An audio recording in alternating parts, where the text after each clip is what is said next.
He almost drove past her, the way people learn to drive past pain when they've already had enough of their own. But something about the way she stood there frozen beside the car, eyes heavy with fear and dignity fighting to stay upright, made his hands tighten on the steering wheel and his foot ease off the gas. In that single moment, on a quiet city street washed in late afternoon light, a poor single father made a choice that would quietly follow him into a courtroom weeks later and change everything he believed about kindness, justice, and second chances. Before the story goes any further, if you believe that kindness still matters in a world that often feels cold, if you believe that one good choice can change two broken lives, take a second to like this video, share it with someone who needs hope, comment your thoughts, and subscribe to the channel for more stories that remind us what it means to be human. His name was Daniel, and life had taught him to expect very little. He worked long hours driving a borrowed car for a delivery company that paid just enough to keep the lights on in his small apartment and food on the table for his 6-year-old daughter, Lily. Her mother had passed away 3 years earlier after a sudden illness, leaving Daniel to learn grief and parenthood at the same time, stumbling through both with exhaustion in his bones and love stitched deep into his chest.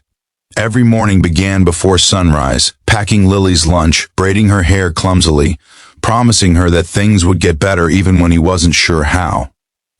Every night ended with him counting bills at the kitchen table, calculating sacrifices the way other people plan vacations.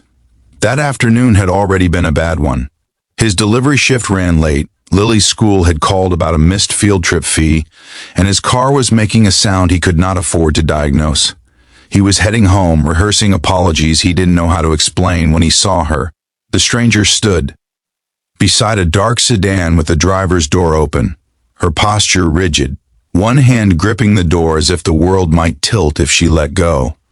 Her clothes were neat but tired, her face pale, and her eyes carried the look of someone who had run out of options. Daniel told himself it wasn't his problem. He told himself he couldn't afford delays, risks, or strangers. Still, he pulled over. He did not know her name then. He only knew that she needed help, and he remembered what it felt like to need help and have no one stop.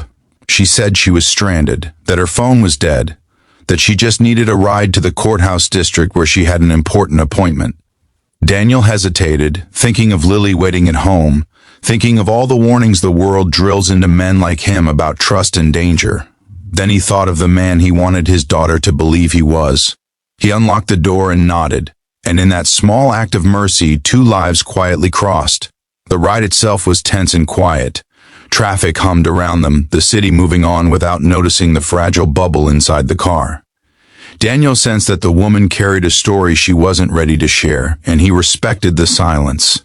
He focused on the road, on the familiar ache in his shoulders, on the way helping her felt both right and terrifying. When they reached the courthouse, she thanked him with tears she tried to hide, her voice unsteady, her gratitude deeper than words. Daniel waved it off, telling himself it was nothing, just a ride, just a decent thing to do. He watched her disappear up the stone steps, unaware that the building she entered would soon summon him back for reasons far heavier than traffic or kindness. Days passed, and life returned to its grinding rhythm. Daniel worked, cooked, cleaned, tucked Lily into bed, and held her when nightmares woke her crying for a mother she barely remembered. He forgot about the woman, or thought he did, until the letter arrived. It was an official envelope, stamped with authority, summoning him to court as a witness in a case involving a hit-and-run accident that had occurred near the very street where he had stopped that afternoon. Daniel's heart sank as he read it. Missing work meant missing pay. Court meant fear. Fear meant memories of being judged by people in suits who never knew what it cost just to survive. The morning of the hearing, Daniel wore his best shirt, the one with the fraying collar, and dropped Lily off at a neighbor's apartment with instructions and apologies. The courthouse felt colder from the inside, its halls echoing with footsteps and whispers. He sat on a hard bench, palms sweating, rehearsing what little he knew. He had not seen the accident. He had simply been there around that time. He reminded himself that honesty was enough, even as doubt crept in. Then he saw her. She stood across the courtroom, no longer the stranded stranger by the road but a defendant, her face drawn, eyes rimmed with exhaustion and fear. For a moment the room blurred, and Daniel felt as if the air had been knocked from his chest. Recognition hit them both at once. He saw it in her eyes, the shock, the flicker of hope, and the crushing weight of shame. This was not just coincidence. This was consequence. As the proceedings unfolded, Daniel learned the truth piece by piece. The woman, whose name was Maria, had been fleeing an abusive relationship, living out of her car, juggling jobs and court dates while trying to keep her life from collapsing entirely. The accident had been minor, but panic had taken over, fear driving her to make the worst possible decision in the worst possible moment. She had turned herself in days later, unable to live with the guilt, facing charges that could cost her everything she had left. When Daniel was called to testify, his legs felt like stone. He spoke carefully, truthfully, describing the time, the place, the woman he had helped without knowing her story. He did not embellish, he did not accuse. He simply told the court what he had seen and what he had done. As he spoke, he felt something shift inside him, a realization that kindness does not end when it becomes inconvenient or uncomfortable. It deepens. The judge listened. The lawyers argued. Evidence was weighed. And in the quiet moments between legal words, something human unfolded. The court saw not just a defendant and a witness, but two people crushed by circumstances, trying to do better than their worst mistakes.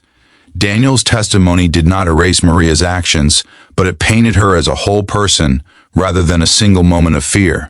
The verdict that followed balanced accountability with mercy. Maria received a reduced sentence, community service, and mandated counseling instead of prison. It was not a miracle ending, but it was a chance. As people filed out of the courtroom, Maria caught Daniel's eye, gratitude and sorrow woven together in her expression. They did not speak. They did not need to. Some connections are too deep for words. Life did not suddenly become easy for Daniel after that day. Bills still came. The car still needed repairs. Lily still asked questions he could not always answer. But something inside him had changed. He felt lighter, steadier, as if the world had quietly acknowledged his effort to be good even when no one was watching. Weeks later, a letter arrived from a local nonprofit that worked with domestic abuse survivors. Maria had mentioned him, his kindness, his testimony. They offered Daniel part-time work coordinating deliveries, better pay, better hours. It was not charity. It was opportunity born from compassion. On his first evening home before sunset, Daniel cooked dinner while Lily laughed at the table, her small world bright and safe for that moment. He realized that the ride he almost did not give had rippled outward, touching lives he might never fully see. He understood that kindness does not always roar. Sometimes it is just a quiet decision to stop, to help, to care. If this story is touching your heart right now, if it reminds you of a moment when someone showed you kindness, or when you wish you had stopped to help, please take a moment to like this video, share it with someone who believes in second chances, and subscribe to the channel so these stories can keep reaching the people who need them most. And before we reach the end, I have one special request for you. Please comment below with the word kindness if you believe one small good deed can change a life. Your comments help this story reach more hearts than you know. Months later, Daniel sometimes thought of Maria when he passed that street, wondering how she was rebuilding her life. He hoped she was safe, healing, learning to trust herself again. He hoped she had forgiven herself. And in quiet moments, he thanked her too, for reminding him that even when life leaves you poor in money and rich in worry, you can still afford to be kind. The world did not change overnight, but Daniel did, and that was enough.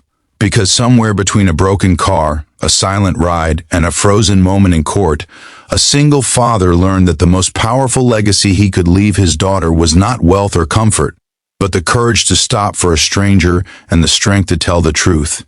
If this story moved you, if it stayed with you, please engage with this video. Like it, comment, and share it, so more people can be reminded that humanity still lives in small, brave choices made on ordinary days.